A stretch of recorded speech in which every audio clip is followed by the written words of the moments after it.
مجھے ایک فائدہ یہ ہوا اس فیملی میں پیدا ہونے سے، سوسائٹی سے اس طرح ابیوز نہیں ہوا کہ تم نے یہ بننا ہے، تم نے یہ بننا ہے۔ ایوری ڈے ہیومن سوسائٹی ہے، یہ سوشیولوجی ہے۔ میری آبزرویشن میں دنیا میں سارا جرنلزم بنایا ہے ریاستوں نے۔ پھر میں نے ایک ڈاکٹر کا انٹرویو کیا، اس نے مجھے بتایا یہ جو گیئزم ہے یہ آپ کے جینز میں ہے۔ میں نے اردو میں لکھا، میرے اخبار والے پریشان ہو گئے، مجھے تو انہوں نے الزام لگا دیا کافر ہے، پاکستان دشمن ہی ہے، گلا کی کرتا۔ اس کے بعد میری اپنی میرج لائف بڑی اچھی گزری، اور to my understanding journalism is just one word, you are the voice of the oppressed. اگر آپ اس کی وائس نہیں بن سکتے، پلیز آپ جرنلزم میں آپ کچھ اور کریں۔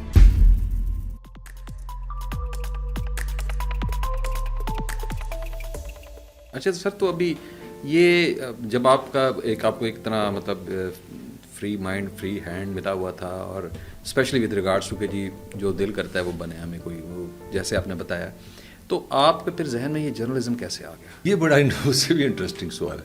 اب جب میں نے مجھے ایک فائدہ یہ ہوا اس فیملی میں پیدا ہونے سے، جب میرے باپ سے چاچے سارے سورے تھے، کسی نے مجھے نا اسائنمنٹ نہیں دی کہ تم نے یہ بننا ہے۔ اب جب یہ مجھے اسائنمنٹ آنا بھی نہیں تو میں سب کچھ بن گیا، مطلب پریشر نہیں تھا نا میں، تو اس پریشر سے میں ٹریولر بھی بن گیا۔ پھر میرا اوریجن ہے لاہور وال سٹی۔ اب جس کلچر میں میں پیدا ہوا ہوں، چھوٹے سے 1-2 کلومیٹر میں نا 10-12 لوگ رہتے ہیں۔ میں ہر لوگوں سے انٹریکٹ کرتا ہوں، عورتوں کو دیکھ رہا ہوں، نوجوانوں کو دیکھ رہا ہوں، بابوں کو دیکھ رہا ہوں، پنجابی ہم بولتے ہیں، لوری پرانے کلچر کی پیداوار ہوں۔ اس میں ڈرامہ بہت ہے، گفتگو بہت ہے، انٹریکشن بہت ہے۔ اس انٹریکشن کے ساتھ جب میں نے دنیا شنیا گھومی نا، تو مجھے ایک چیز سمجھ آئی کہ یار یہ مزدوری کرنا، نوکری کرنا، یہ ہمیں بکواس ہے، ترقی کرنا، یہ تو اب ہمیں ٹریپ میں آ جاتے دوسروں کے، زندگی اپنی گزارو۔ اچھا، جب میں نے پھر ٹور لیا، امریکہ چلا گیا، وہاں ایم فل کر لیا، وہاں پہ بھی سارے ڈرامے ڈرومے میں نے پورے کر لیے۔ اب تم سمجھو وہ کیا ڈرامے ہو سکتے ہیں، تم بھی مرد ہو، تو میں نے سارے کورس کر لی۔ اب میں نے کہا یار ایم فل بھی کر لیا ہے، نہ میں ڈاکٹر، نہ میں انجینئر، نہ میں آئی ٹی کا بندہ، تو زندہ بھی رہنا تو کرنا تو کیا کرنا ہے۔ پھر میرے ذہن میں ایک چیز آئی، میں نے کہا واٹ آئی کین ڈو۔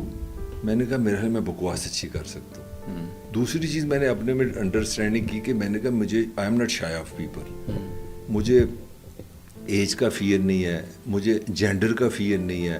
میرے سامنے بابا جی بیٹھ جائیں، میرے سامنے 6 سال کا بچہ بیٹھ جائے، جو میری مینوفیکچرنگ میں اسٹرینتھ تھی نا، میں نے وہ ڈھونڈی، جو میں پہلے کی بات کر رہا ہوں، کیونکہ میں سوسائٹی سے اس طرح ابیوز نہیں ہوا کہ تم نے یہ بننا ہے، تم نے یہ بننا ہے۔ میں اس کے بڑا سخت خلاف ہوں، ہمارے اس فیملی کلچر میں یہ جو اسپیکٹ ہے کہ آپ اگلے کو ایک سیٹ بنا دیتے ہو کہ تم نے بننا یہی ہے۔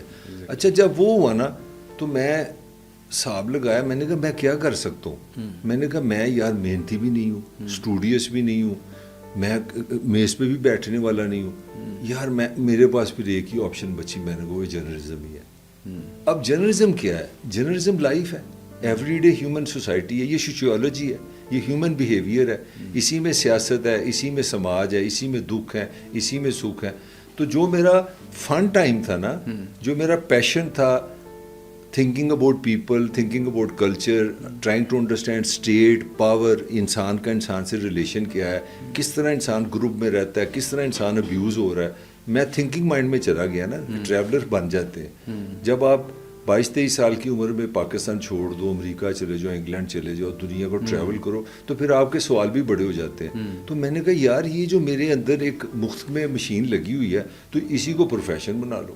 لے بھائی، آج کوئی 40 سال ہو گئے نے، صرف بکواس کی تھی، یا پڑھایا یا جرنلزم کیا، نوکری کی ہی نہیں ہے۔ اچھا، اسی میں دنیا دیکھ لی ہے، اسی میں بچوں کی شادی ہو گئی ہے، بہترین گھر ہے، بہترین زندگی ہے، اور اللہ کا لاکھ نہیں کروڑ شکر ہے آج تک کسی سے ادھار ہی نہیں لیا۔ بالکل سر، یہ وہ بالکل آپ کی بات اپنی اسٹرینتھ کو سمجھو بس۔ نہیں، وہ بالکل آپ نے صحیح کہا کہ یہ جو آپ نے اس وقت ایک جو بیسک لائن، یہ آپ کو پتہ ہے، یہ ایک آج کل کا بڑا ایک ہاٹ ٹاپک ہے کہ نوکری کرنی چاہیے یا اپنا کام کرنا چاہیے۔ اس پہ بڑا ڈسکشنز ہوتی ہیں، اور بڑا لوگ اس کو کمپیریزن کرتے ہیں، اور آپ نے ایک ایسی اگزامپل دے دی ہے کہ کوئی بھی بندہ جو اپنے کام کے فیور میں جائے یا اپنی مرضی کی کام کرنا جو چاہتا ہے، اس کے پاس یہ ایک بڑی اچھی اگزامپل ہے جو آپ نے کوٹ کی ہے۔ ابھی سر آپ نے جس طریقے سے جرنلزم کی بات کی ہے، اور جو آپ نے بات کی ہے کہ آپ کے ذہن میں یہ تھا تو آپ جرنلزم کی طرف چلے گئے، آل سر میرے پاس ابھی کویشچنس تو اور بڑے ڈفرینٹ چیزوں کے ہیں، لیکن آپ کی باتوں سے نا مجھے بڑی مزے کے نا کویشچنز ریز ہو رہے ہیں بیسیکلی۔ سر جس ٹائم پہ آپ نے جرنلزم کو اڈاپٹ کیا تھا، سر اس دور کے جرنلزم میں اور آج کے جرنلزم میں تو سر بہت فرق ہے۔ اور جو آپ کہہ رہے ہیں نا کہ میں جیسا میرا دل کرتا تھا میں بول لیتا تھا اور میں بڑا اچھا بول لیتا تھا, میری آبزرویشنز اچھی تھیں. اس دور کا جو سر جرنلزم تھا وہ تو سر بڑا ہارڈ قسم کا تھا, وہ اس میں بڑا ٹف ٹائم لوگوں کو ملتا تھا, لوگوں کو بڑی ایفرٹس لگانی پڑتی تھیں. تو وہ پھر آپ کی طبیعت کے ساتھ کیسے میچ کر گیا؟ اچھا, اس میں آپ کو سمجھنا پڑے گا تھوڑا جرنلزم کا. پہلے تو جو میں نے پوائنٹ بار بار کہہ رہا ہوں نا, جب آپ دوسروں کے ڈریم سر پہ اٹھا کے بھاگ رہے ہوتے ہیں نا, دادے کا, ماں کا, ہمسایوں کا, بھائی کا, چھوٹے کا, آپ تو ہوتے نہیں ہو, تو آپ کی دوڑو گے 50 کلومیٹر پہ چلے جاؤ, کیونکہ ہم نے وزن بڑا اٹھایا ہوا ہے نا, تجھے پار تے چکے ہے. اچھا, میرے پاس کامران جو اسٹرینتھ تھی نا, میرے پہ تو بوجھ ہی کوئی نہیں تھا, میرے میں فیئر آف فیلئر ہی نہیں تھا. کیونکہ جب آپ کسی کے ڈریم کے لیے لڑ رہے ہوتے ہو نا, تو فیئر آف فیلئر آ جاتا ہے, پریشر آ جاتا ہے. میرا فیلئر کیا تھا کہ میں میڈیا میں فیل ہو جاتا. سزا کس کو ملنی تھی؟ طاہر ملک کو. تو میرے پہ پریشر ہی نہیں تھا. یہ پوائنٹ بڑا اہم ہے سمجھنا آج کے نوجوان.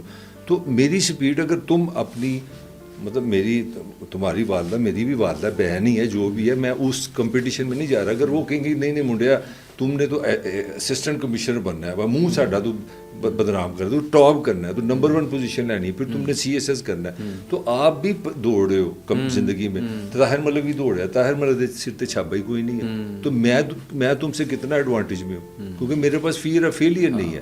آپ وداؤٹ ویٹ بھاگ رہا ہوں. اچھا, اس جب جرنلزم میں آیا تو میں نے پھر, اور دوسرا جو بہت بڑا جرنلزم کے لیے جو پاکستان میں میں سمجھتا ہوں, میں کہاں سے کہاں بات جا رہی ہے. ایک دفعہ بے نظیر سے بات ہوئی ہم لوگوں کی, تو میں نے, اس نے پوچھا ہم سے, جب پہلی دفعہ وزیر اعظم بنی, تو اس نے کہا کیا کیا جائے پاکستان کے جرنلزم کو بہتر کرنے کے لیے. میں کہا میڈم آپ 10 پاکستانی جرنلسٹوں کو ہر سال ایک سال امریکہ یا یورپ کے لیے بھیج دیں, ان کو مسٹ واپس لائیں. کہتی وہ اتنے جا کے یاشیاں کریں گے, یہ کریں. میں کہا نہیں, آپ ان کو آج کی دنیا دکھائیں, کیونکہ lack of experience, lack of exposure kills you. کیونکہ میرا ویو جو تھا نا وہ تھوڑا سا بڑا ہو گیا تھا امریکہ پڑھنے سے, دنیا دیکھنے سے. تو مجھے پھر میں نے ڈھونڈ لیا پاکستان کا جرنلزم کا فلاؤ. میں نے پاکستان کے جرنلزم کو بڑا ڈفرینٹ اینگل سے دیکھا. یہ شاید بات تمہیں کوئی نہیں بتائے گا. میری آبزرویشن میں پاکستان, دنیا میں سارا جرنلزم بنایا ہے ریاستوں نے, گوروں نے بنایا, مشینیں بنی. پاکستان دنیا کی واحد معاشرہ تھا جہاں پہ جرنلزم کی پیدائش ہی اینٹی اسٹیٹ ہوئی. اسٹیٹ تھی گورا, ہمارا ہر جرنلسٹ انقلابی تھا, فائٹر تھا, وہ تو ریولوشنری تھا. اپنے ہمارے قائد اعظم نے تو نوائے وطن نکالا. قائد اعظم از دی فاؤنڈر آف ڈان اخبار. میں ان کی بیک دنیا میں ہے اس طرح کے فاؤنڈر آف کنٹری اخبار کا فاؤنڈر ہو. کوئی مجھے بتا دو, سر سید بتا دو, محمد علی جوہر بتا دو, ظفر علی خان بتا دو, سارے ریولوشنری تھے. یہ جرنلسٹ نہیں تھے, یہ سوسائٹی کو چینج کرنا چاہ رہے تھے اگینسٹ دی غیر ملکی قبضہ. اچھا, پھر مجھے سمجھ آئی کہ اس جرنلزم میں ایک دباؤ ہے, اس کے اندر ریاست نے اس کو چھوڑا نہیں ہے. اوپر سے ہماری انفارچونیٹلی ہم پولیٹیکلی مار کھا گئے, ڈیموکریسی ہمارے یہاں آئی نا, انسٹیٹیوشن بدلے نا. تو ہمارا جو جرنلزم ہے نا, میں 90s میں بات کرنا جب میں آیا ہوں, تو اس جرنلزم میں وہ پری پارٹیشن کی باقیات تھی. اچھا تھی کہ I represent the people of Pakistan, they are oppressed, they are, poverty is my enemy, poor health is my enemy. تو میرے اندر کا جو ہیرو تھا نا, جو انقلاب تھا, وہ مجھے یہی نظر آیا. تو کیونکہ میں نے کہا یار اسی طرح میں نے ایکسیپٹ کر لیا کہ اسٹیٹ, مطلب استغفر اللہ, مطلب پاکستان میری ماں ہے, میرا ملک ہے, میں وہ بات نہیں کر رہا. مگر میں کہا یار اس کی جو حکومت ہے نا, وہ میری ماں کی طرح ہونی چاہیے. میرے سے اگر یہ میرے سے محبت نہیں کرے گی تو میں اس کے سامنے کھڑا ہوں گا. تو میں اس چیز کو سمجھ گیا کہ جو پاکستانی جرنلزم کی پیدائش ہے نا, اس کی پیدائش میں تھا کہ آپ نے عوام کے ساتھ کھڑا ہونا ہے, آپ نے ویکر کے ساتھ کھڑا ہونا ہے, کیونکہ سامنے گورا بہادر تھا. بالکل, تو گورے سے ہم لڑ کے اٹھے تھے. تو میرے لیے یہ رول لینا بھی آسان تھا. تو اس میں آ کے نا, مطلب میں نے 91 میں نوائے وطن نیشن میں آیا, تو میں نے ایک سیریز شروع کی, گیسٹ ان ٹاؤن. اس زمانے میں انگلش نہیں تھی, اس زمانے میں انٹرنیٹ نہیں تھا. تو میں اس میں نا جو غیر ملکی پاکستان آتے تھے ان کی ایکسپرٹ سے انٹرویو کر کے نا اردو میں لکھتا تھا. تو میں نے جو انٹرنیشنل وی این تھا نا, جو دنیا جہاں پہنچی ہوئی تھی نا, وہ میں نے انٹرویو کرنے شروع کر دی. مثلا تم سن کے حیران رہو گے کہ 1990-91 میں جب میں نوائے وقت آیا, 92 میں نے ایک سائیکالوجسٹ کا, ایک بایولوجسٹ کا انٹرویو کیا. میں اندرون شہر سے ہوں, ہمارے لیے بڑا باعث تھا ایک گے کے لیے. تو اس نے مجھے بتایا کہ یہ جو گےازم ہے یہ آپ کے جینز میں, اگر آپ کو جس طرح ڈیزیز ہو جاتی ہے, میرا گلا خراب ہے, اگر آپ کو جینیٹک ڈسٹربنس ہوگی, یہ کوئی آپ کا لرنڈ بیہیویئر نہیں ہے. میں نے اردو میں لکھا, میرے اخبار والے پریشان ہو گئے کہ یار تم یہ کیا بکواس سوسائٹی کو گندا کر رہے ہو. ایسے ہی ہے. پھر میں ایک اور چیز بڑی مزیدار بتاؤں, کہاں سے کہاں بات جا رہی. پھر میں نے ایک ڈاکٹر کا انٹرویو کیا جو باہر سے آیا تھا. اس نے مجھے بتایا, اب میں ٹپیکلی پنجابی لوری ہوں, تو ہمارے ذہن میں بڑا تھا کہ وہ پیو دے بعد وہ نسل دا پتر ہوتا ہے, وہ فلانے دی تیاں نے, وہ نسل ختم ہو گئی. تو میں نے جب اس کا انٹرویو کیا, اس نے مجھے میڈیکلی 3-4 چیزیں بتائیں, میرا دماغ ہی پھٹ گیا. اس نے بتایا کہ آپ کی نسل جو ہے نا اپوزٹ ہوتی ہے بایولوجیکلی. میں مرد ہوں نا, میری نسل میری بیٹی ہے. اچھا, تم جناب اپنی ماں کی نسل ہو, جینیٹیکلی اپوزٹ ہے. یہ تو اب مطلب میرے لیے میں 2024 میں بات سن رہا ہوں, میں حیران ہو رہا ہوں. میں بات کر رہا ہوں 92 اور میں اردو میں لکھ رہا ہوں. مجھے تو انہوں نے الزام لگا دیا کافر ہے, پاکستان کا دشمن ہی ہے, گلا کی کرتا. پھر میں نے ایک اور اسی میں نے انٹرویو میں لکھا. پھر میں کیونکہ وال سٹی میں تھا, تو روایتی پنجابی کلچر, وہ 3 تیاں ہو گئی, ہوں طلاق ہوئی نا, وہ میاں بھر گیا, کہتا میری 5 تیاں ہو گئی, میرا پتر نہیں ہو رہا, پتر نہیں. اس نے مجھے بالکل 1 منٹ میں سمجھا دیا. اس نے کہا بھائی 26 دن کے بعد جو فیمیل ہے نا وہ ایک ایگ پیدا کرتی ہے, وہ ہے ایکس. وہ کاکا تو انہوں ایکس نو ایکس دے دے گا, کڑی بن جائے گی, تو نوائے دے گا, منڈا بن جائے گا. کڑی دا کی قصور ہے؟ I was shocked. میں کوئی ہے کی گل ہی ہے, میں جڑا مردانگی کا تصور. پھر ایک چیز اس نے اور مجھے بڑی بتائی. میں اب جرنلزم کی بات کر رہا ہوں کہ how journalism can change society, how journalism can revolutionise society. اور میں نے اس پہ کنٹریبیوٹ کیا. ایک چیز اور بڑی مزیدار, اس کے بعد میری اپنی میرج لائف بڑی اچھی گزری. اس نے مجھے بتایا کہ there is a disease that is call baby blue. میں کہا وہ کیا ہوتا ہے؟ کہتا ہے عورت پریگننٹ ہوگی, جب وہ بچہ پیدا کرے گی وہ رونا شروع کر دے گی. اچھا, اس کو پتہ ہی نہیں ہوگا. اب میں ایک کل پرسوں انڈیا ایک فلم دیکھ رہا تھا امریکن, تو اس میں ایک خاتون کا بچہ پیدا ہوتا ہے, بیٹی, اس کا خامند بھی کھڑا, اس کا بھائی آیا. ذرا پنجابی ہو گئے سمجھ میں کی گل سمجھانا ہے, جرنلزم کس طرح چیزیں بدلتا ہے. تو وہ ماما جی آئے ہیں, اب پنجابی سے گل کری نا, وہ ہے انگریز موڈ. وہ اپنی بیٹی دیکھتا ہے, بہن کی بیٹی چوم رہا ہے, بڑا خوش ہو رہا ہے, ایکسائٹیڈ ہے میری. تو ایک دن اس کی بہن رونا شروع کر دیتی ہے. تو پتہ کیا کہتی ہے اس کی بہن, ہے it's just a hormone, how you doing.